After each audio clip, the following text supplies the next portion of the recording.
Este sermón fue predicado el 27 de octubre del 2024 en la ciudad de Gdansk, Polonia, por el pastor Paweł Bartosik, titulado La Reforma como Éxodo, en conmemoración a los 506 años de la Reforma Protestante de 1517 por Martín Lutero. Es domingo de Reforma. La Reforma iniciada por Martín Lutero fue un gran movimiento en la Iglesia que terminó con la salida de miles de cristianos de la Iglesia Católica Romana. Una salida a la libertad de las enseñanzas humanas, los dogmas humanos, las supersticiones humanas, la esclavitud del miedo y la ansiedad. La historia que nos muestra la historia de Dios salvando a su pueblo se llama Historia del Éxodo. En la Biblia, por supuesto, tenemos historias del gran éxodo, la salida de Israel de Egipto, pero antes de que este gran éxodo tuviera lugar, también leemos sobre éxodos más pequeños, por ejemplo, en el libro de Génesis, que son un anuncio de la salida de Israel del cautiverio egipcio. En Génesis capítulos 29 y 30 aprendemos que Jacob vive y trabaja en la casa de Labán durante muchos años, donde lo tratan mal. Al final, el Señor le dice a Jacob que huya. Así que una noche Jacob deja en secreto la casa de Labán y regresa a su tierra muy rico. Es como Israel, que abandona el reino de Faraón en busca de libertad con las riquezas de Egipto. Sin embargo, Jacob no es el primer patriarca que deja la tierra con sus riquezas en las que estaba oprimido. Otro ejemplo es Abraham. Deja su tierra y viene a Egipto, Génesis capítulo 12. Ahí el faraón lleva a su esposa Sarai a un palacio. Sin embargo, Dios golpea a Faraón y su casa con severas plagas. El resultado es que Faraón libera a Sarai y a Abraham junto con todo lo que le pertenecía. Dios es el Dios del éxodo. El libro de Ruth, que analizamos en los sermones dominicales, también comienza con el éxodo de Noemí. Deja Moab y regresa a la tierra prometida por Dios con el botín más valioso de la tierra de Moab, que es Ruth. ¿Por qué hablamos de el domingo de la Reforma? Porque Dios obra así también a lo largo de la historia. La conversión de cada uno de nosotros fue un éxodo. Hemos salido de Egipto, la esclavitud del pecado. Hemos pasado por las aguas del bautismo y vamos caminando al reino celestial que Dios nos ha dado. Ahora, como su título indica, la reforma como un éxodo. El éxodo no solo nos afecta a nosotros como individuos, también se aplica a la iglesia. Y la reforma fue tal éxodo. Lutero, Calvino, Bucero, Knox y sus sucesores fueron como Moisés, Aarón, Josué, Caleb, quienes dirigieron, por supuesto, a la gran multitud fuera de Egipto, lo cual fue la restauración de la adoración de Dios según la palabra de Dios. Por supuesto, al igual que durante el viaje de Israel a través del desierto, no todo estuvo bien. Varias alas posteriores del protestantismo también hicieron sus propios dioses, becerros de oro, a los que adoraron y adoraban. El liberalismo, el culto a la razón por encima de la revelación, la experiencia personal, la interpretación privada de las escrituras, las revelaciones extrabíblicas, etc. No tanto de la reforma como del abandono de su legado, así como el culto al becerro no fue resultado del éxodo de Egipto, sino del abandono de la fe en Dios. Por lo tanto, a pesar de muchos abusos en las tendencias que se identifican a sí mismas como protestantes, la reforma misma fue un éxodo. El Papa se convirtió en faraón y sus sacerdotes y obispos impusieron un pesado yugo al pueblo de Dios. Indulgencias, honorarios por básicamente todo, falsas promesas, mandamientos humanos, hechos y rituales que de ninguna manera libraban a nadie de los pecados. La Biblia dice que Dios es el Señor de la historia. Por tanto, debemos aprender a leer la historia y el presente a la luz de las acciones de Dios en las Sagradas Escrituras. La historia de la Biblia no son un pasado lejano que debemos observar como una reliquia en un museo, son algo vivo. Si leemos, por ejemplo, el capítulo 24 de la novela de Agatha Christie, no pensemos, no me importa lo que pasó en el capítulo 3, necesitamos recordar el capítulo 3 para entender el capítulo 24, para saber por qué el señor Smith fue a Dubái y la señora Jones está buscando en la computadora del señor Johnson. Necesitamos conocer eventos del pasado para comprender la trama actual. Me basta con alejarme del televisor durante 30 segundos para preguntarle a Yola ¿y qué dijo? ¿Y qué acaba de pasar? Si queremos entender la Reforma, pero también el mundo moderno y la Iglesia, debemos entender lo que pasó mucho antes. No 10 años antes, ni 100, sino 1000, 2 y 3.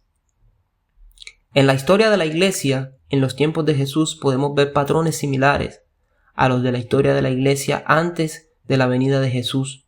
Divisiones, conflictos, idolatrías, líderes corruptos, enseñanzas humanas sobre las Sagradas Escrituras, ídolos, juicios, pero también retorno a las Escrituras, purificación del culto, conversión, oraciones y sobre todo regeneración.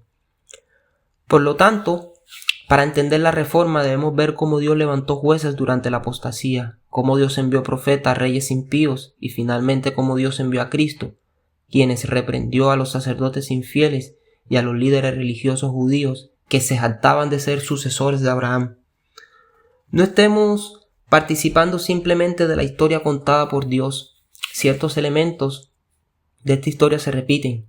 Por lo tanto, habiendo aprendido de los acontecimientos de, por ejemplo, el capítulo 7, podemos tomar la decisión correcta en el capítulo 46, porque la historia de la Iglesia aparece en muchos aspectos a la acción de Dios en la Biblia y en la historia de Israel. El apóstol Pablo cuenta la historia del éxodo de Israel de Egipto en 1 Corintios capítulo 10 y enfatiza, y esto vino a ser modelo para nosotros, advirtiéndonos que no deseemos cosas malas como también ellos deseaban.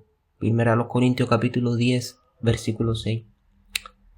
Debemos leer las historias del Antiguo Testamento como lecciones para nosotros. Dios obra en la historia de manera sorprendente, pero vemos ciertos patrones de la acción de Dios a lo largo de la Biblia. Por ejemplo, la creación, la caída, el juicio, la conversión y la renovación, etc.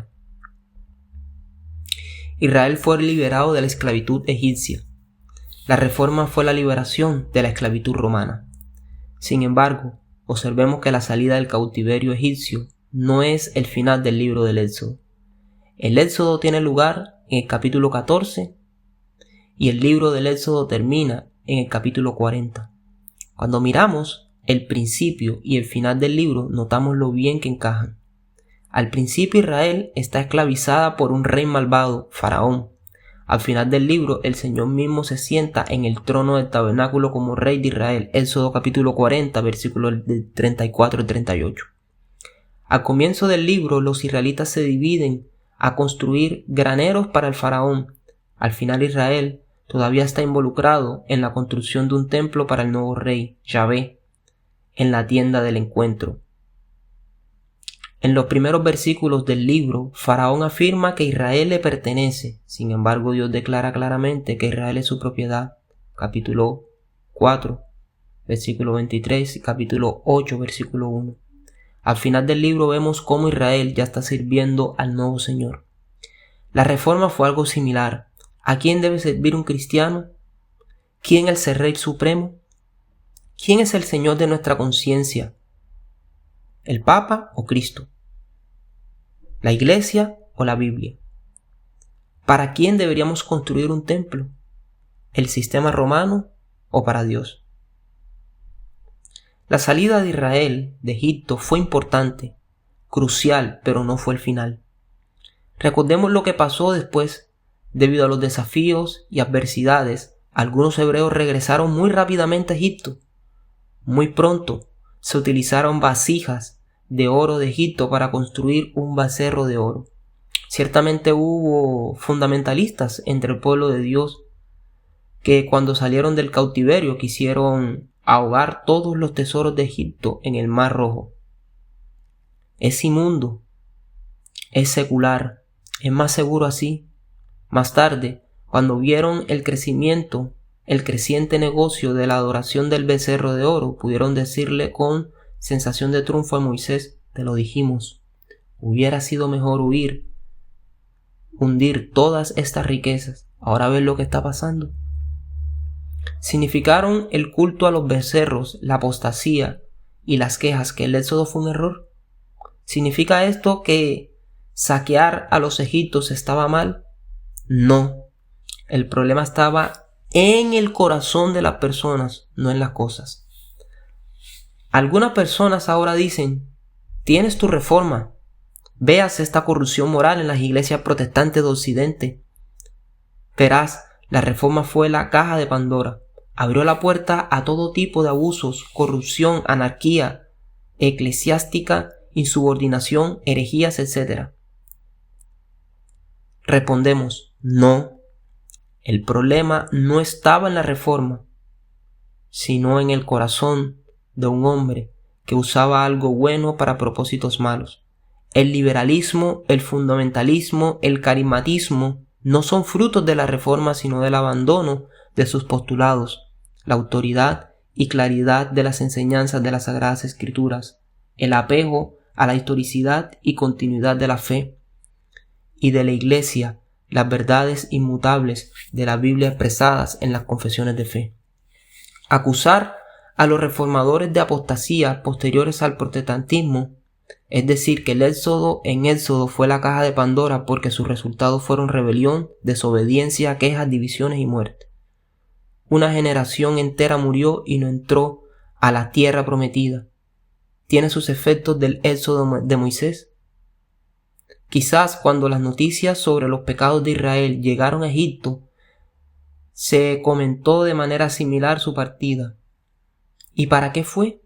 En Egipto había unidad, orden, una opinión válida, el faraón y la comida diaria. Fue difícil para ellos. Tenían que trabajar para los palacios del faraón, pero al menos era seguro. Estaban juntos bajo una sola autoridad. Bueno, la reforma no abrió la caja de Pandora, como tampoco la salida de Israel de Egipto abrió la puerta al culto del becerro de oro, ni el matrimonio abre las puertas a la traición. La razón del culto al becerro de oro no fue el Éxodo, sino el corazón humano pecador que deseaba personificar a Dios, someterlo y reducirlo al producto de manos humanas. La causa del adulterio es la lujuria pecaminosa, no el pacto matrimonial.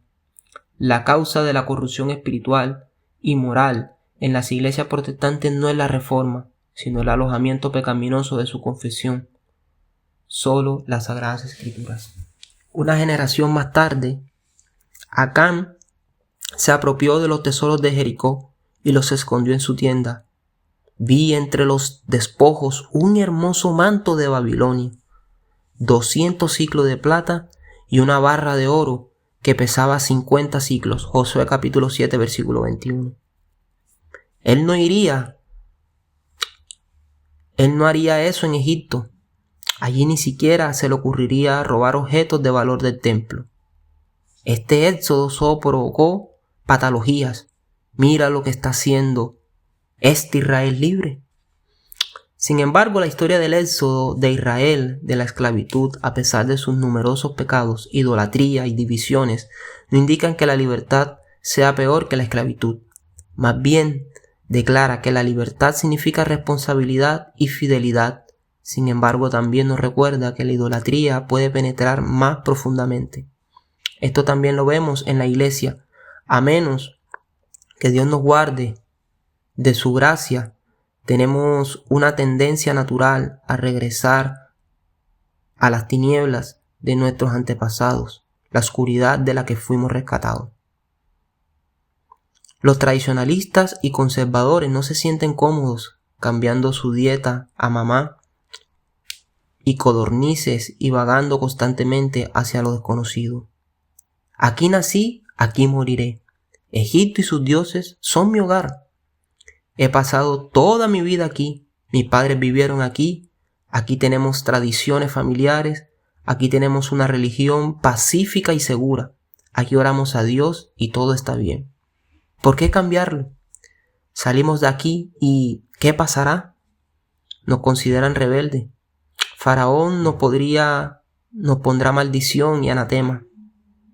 Nos considerarán enemigos. ¿Creen que somos fanáticos porque salir al desierto a adorar a Dios? En Egipto también podemos hacerlo a nuestra manera. ¿Qué pasa con nuestros hijos? ¿Por qué ponerlos en riesgo?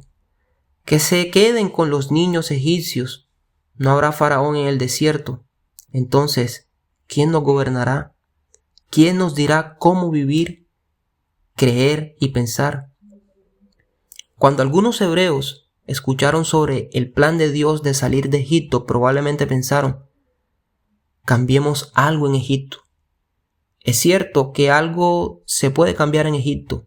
Puedes trabajar para suavizar la actitud de los guardias, reducir el número de latigazos, aumentar la dosis diaria de comida y vivir con la esperanza de que el faraón renuncie a sus títulos idólatras y sus sacerdotes sean llamados viceregentes de Dios en la tierra. Esto es lo que Martín Lutero quería hacer inicialmente. Los reformadores querían cambiar la Iglesia Católica. La reforma comenzó en la Iglesia Católica Romana y tenía como objetivo purificar la Iglesia existente, no abandonarla. Sin embargo, el plan de Dios era diferente. Dios decidió que la renovación se llevara a cabo fuera de las estructuras del sistema romano, que no permitía que Cristo gobernara la vida y la conciencia del creyente a través de su palabra escrita, la Biblia. Elías y Eliseo pidieron la conversión de los reyes, querían reformas en Israel. Juan el Bautista llamó a los fariseos al arrepentimiento. Querían reformas en Israel. El Señor Jesús vino a las ovejas de Israel, no vino para alejarla a sus discípulos de Israel. Vino a Israel. Sin embargo, Israel se puso del lado de la tradición de los padres, independientemente de si era consistente con la Biblia.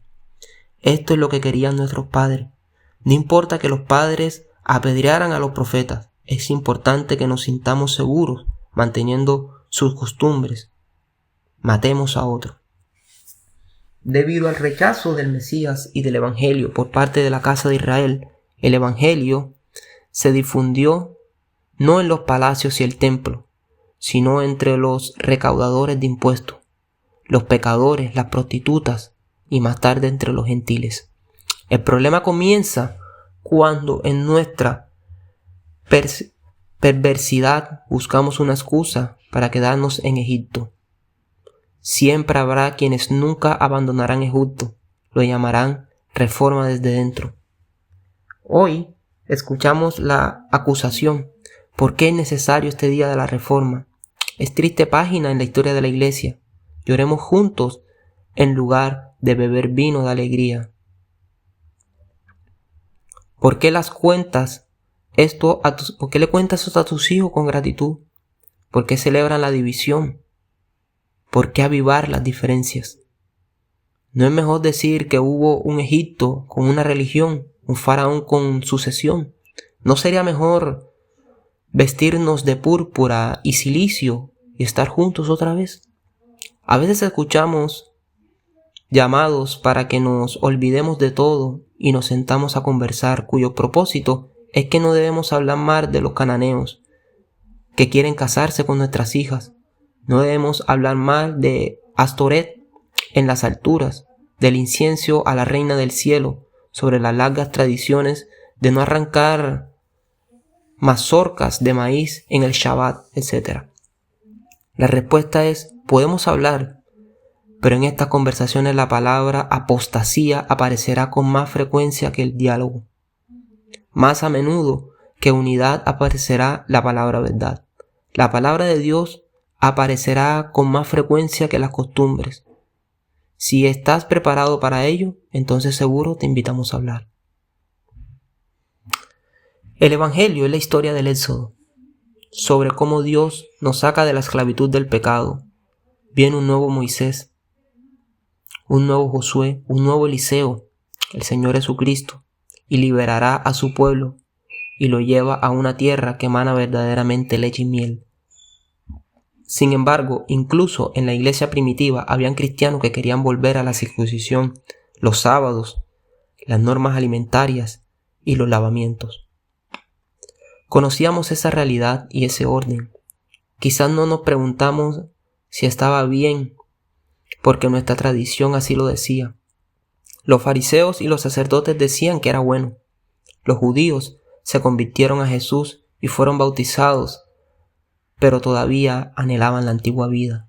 Querían imponer la circuncisión y otras costumbres de la ley mosaica a los paganos convertidos. Hay algo en el corazón de la gente que el amor a la esclavitud y la justificación de los abusos nos hace volver a Egipto.